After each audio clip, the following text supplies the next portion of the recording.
मोहन को अपने कंधे से उतारकर खड़ा कर दिया और दोनों ही धीरे धीरे बढ़ने लगे। इसी तरह जब भी कौशल्या थक जाती, मोहन को कौशल्या बार बार विनती करती और कहती, यह दवा पी लो बेटा, किंतु मोहन आखिर एक 7 वर्ष का बच्चा ही था। नमस्कार, जय हिंद, वंदे मातरम। आप अपने मोबाइल के स्क्रीन पर जब दया, ममता और प्रेम शब्द लिखा हुआ देखा है तब इस वीडियो पर क्लिक किया है। अर्थात इस वीडियो के थंबनेल को देख करके ही आपके अंदर यह जिज्ञासा जगी कि दया, ममता और प्रेम में क्या अंतर होता है। यह जानने की जिज्ञासा ही आपको इस वीडियो पर क्लिक करने के लिए मजबूर किया है। मैं पूरी कोशिश करूंगा कि आपको दया, ममता और प्रेम शब्द की परिभाषा सही तरीके से बता सकूं। मित्रों, एक विकलांग व्यक्ति जब आपके सामने से गुजरता है और अचानक से आपके पास आकर के गिर जाता है, तब आप उसे सहारा देते हैं, उठाते हैं, इसे दया कहते हैं। दया उस व्यक्ति पर किया जाता है जो अपना काम करने में असमर्थ हो,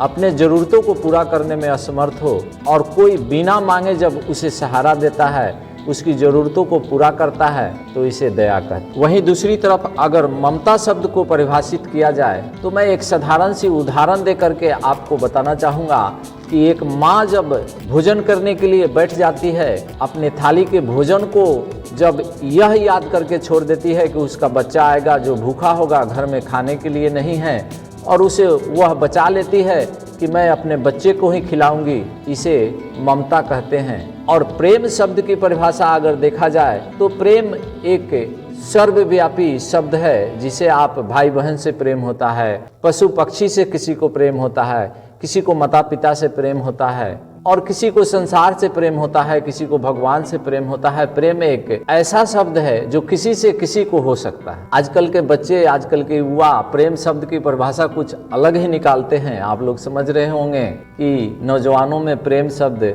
बहुत ही प्रचलित है, अर्थात एक लड़का और लड़की का प्रेम ही प्रेम माना जाता है, लेकिन ऐसा नहीं है मित्रों। प्रेम एक सर्वव्यापी शब्द है। प्रेम की परिभाषा अगर लिखी जाए तो मेरे ख्याल से कागज कम पड़ जाएंगे। जो इस संसार में जितने भी कागज हैं, अर्थात इस पूरे पृथ्वी को कागज बना दिया जाए और जंगल के सभी लकड़ियों को कलम बना दिया जाए, फिर भी प्रेम शब्द की परिभाषा लिखना थोड़ा सा मुश्किल है। तो प्रेम एक सर्वव्यापी शब्द है जिसे किसी को किसी के साथ हो सकता है। अगर आपने ममता, दया और प्रेम शब्द को अच्छी तरह से समझ लिया है तो आप इस वीडियो को छोड़ दें। अगर आपने अच्छी तरह से नहीं समझा है तो फिर इस वीडियो में बने रहें। मैं एक कहानी के माध्यम से प्रयास करूंगा कि इस प्रेम, ममता और दया शब्द को निष्पक्ष विवेचना कर सके। इसमें आपके लिए एक विशेष रूप से प्रश्न भी होंगे कि आपको बताना होगा कि इस कहानी के कौन से पात्र में ममता है, कौन से पात्र में दया है और कौन से पात्र में प्रेम है। तो आइए शुरू करते हैं एक कहानी। वैसे तो कौशल्या आज सुबह जल्दी ही नींद से जाग गई थी, किंतु नित्य कर्म एवं स्नान ध्यान कर 4 रोटी पकाती, तब तक सूर्य देवता बड़ी तेजी से पृथ्वी पर अपना प्रकाश बिखेर चुके थे। समय के महत्व को देखते हुए कौशल्या सब्जी बनाना उचित नहीं समझी और 7 वर्ष के बीमार बेटे से बोली, पुत्र मोहन, जल्दी से उठो और तैयार हो जाओ। आज हम तुम्हारे इलाज कराने शहर के अस्पताल में जाने वाले हैं। मोहन बीमार था, उदास स्वर में बोला, ठीक है माँ। मोहन अपने बिस्तर से उठकर हाथ मुंह की सफाई की और अपने कपड़े भी बदले।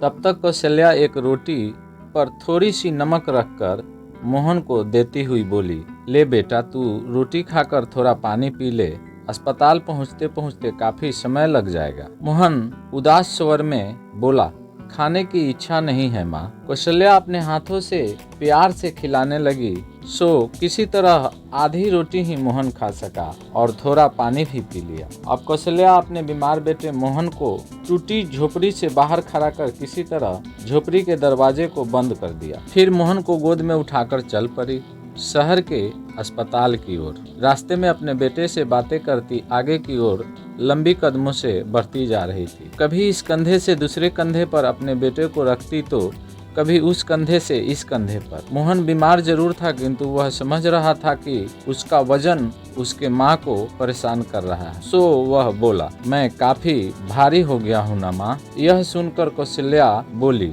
नहीं पुत्र, ऐसी बात नहीं है। हम काफ़ी देर से लगातार चल रहे हैं, इसलिए थोड़ा परेशानी हो रही है। आगे चलकर हम लोग थोड़ा सा आराम कर लेंगे, फिर आगे बढ़ेंगे। इतना सुन मोहन बोला, माँ हमको जमीन पर खड़ा कर दो, हम धीरे धीरे चलने की कोशिश करेंगे। जितनी दूर चल सकता हूँ उतना ही चलूंगा, तब तक आपको थोड़ी राहत भी मिल जाएगी। कौशल्या मोहन को अपने कंधे से उतारकर खड़ा कर दिया और दोनों ही धीरे धीरे बढ़ने लगे। इसी तरह जब भी कौशल्या थक जाती, मोहन को अपने गोद या कंधे से उतार देती और दोनों धीरे धीरे आगे बढ़ जाते। फिर क्या था, दोपहर होने से पहले ही दोनों अस्पताल पहुंच गए। कौशल्या जब डॉक्टर से दिखाने की पर्ची कटाने गई तो पर्ची काट रहा वह युवक 100 रुपया जमा करने को कहा। कौशल्या के पास तो सिर्फ 20 रुपए ही थे, सो वह एक दुखियारिन माँ की तरह बोली, हमारे पास तो केवल 20 रुपए ही है बेटा। इतना सुन पर्ची काट रहा वह युवक झल्लाते हुए बोला, पैसे है नहीं और चली आई हो शहर में बड़े डॉक्टर से अपने बेटे को इलाज कराने? चली जाओ यहाँ से, और जब पूरा 100 रुपया हाथ में हो तब आना। हमारे डॉक्टर साहब जरूर तुम्हारे बेटे का इलाज कर देंगे। कौशल्या बार बार हाथ जोड़ती रही, किंतु उस युवक पर इस गरीब माँ की लाचारी का तनिक भी असर नहीं। कौशल्या के आंखों से आंसू निकल पड़े, वह रोने लगी। पास में ही एक नवदंपति बैठा हुआ सब कुछ देख रहा था। उस पति पत्नी को अभी तक कोई संतान नहीं हुई थी। इस डॉक्टर से दोनों ही अपना इलाज करा रहे थे। दोनों में से एक महिला दंपति कौशल्या के पास आई और मोहन के सिर पर हाथ फेरते हुई बोली, क्या नाम है आपका? मोहन मायूस स्वर में बोला, मोहन। वह महिला दंपति फिर मोहन से बोली, बहुत ही प्यारा नाम है आपका, मोहन। फिर वह कौशल्या के 500 रुपया देते हुई बोली, यह लो बहन, थोड़े से रुपए हैं। कौशल्या पहले तो सकुचाती रही, किंतु अंततः उसने रुपए लेकर बोली, बहन आपने हमारी मदद कर हम पर एहसान किया है, मैं इसके बदले में तुम्हें सिर्फ आशीर्वाद ही दे सकती हूँ। भगवान हमेशा आपकी गोद भरी रखे। इतना सुन वह औरत मुस्कुराते हुई बोली, आपका बहुत बहुत धन्यवाद। फिर वही औरत मोहन को डॉक्टर से दिखाने की पर्ची कटवा दिया और डॉक्टर के पास तक दोनों को साथ लेकर के गई। डॉक्टर ने मोहन को अच्छी तरह से देखा और 2 प्रकार के दवा देते हुए बोला, बहन जी इसमें से एक दवा थोड़ी कड़वी है, आप किसी प्रकार से अपने बच्चे को दोनों दवाओं में से एक एक चम्मच पिला दीजिएगा। थोड़ी रुक कर के आप फिर से मुझे दिखा करके ही अपने घर को जाइएगा। अब वह महिला अपना इलाज कराने हेतु डॉक्टर के पास रुक गई और कौशल्या डॉक्टर के केबिन से बाहर आकर मोहन को दवा पिलाने लगे। मोहन कड़वी दवा मुंह में लेते ही मुंह से बाहर फेंक दिया और रोने लगा, नहीं माँ, मैं यह दवा नहीं पीऊँगा।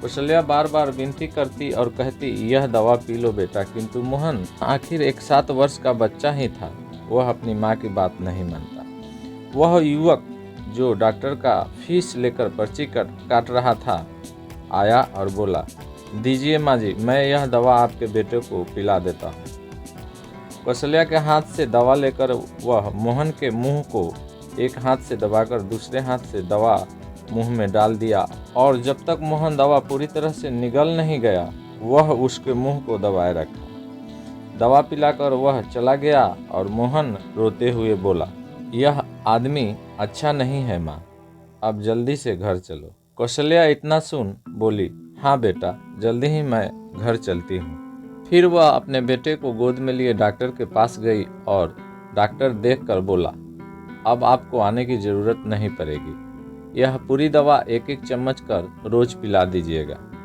दवा पीने के बाद मोहन खुद को थोड़ा अच्छा महसूस कर रहा था। दोनों माँ बेटे चलकर शाम होने से पहले ही घर आ गए। कौशल्या जल्दी भोजन पकाने में लग गई।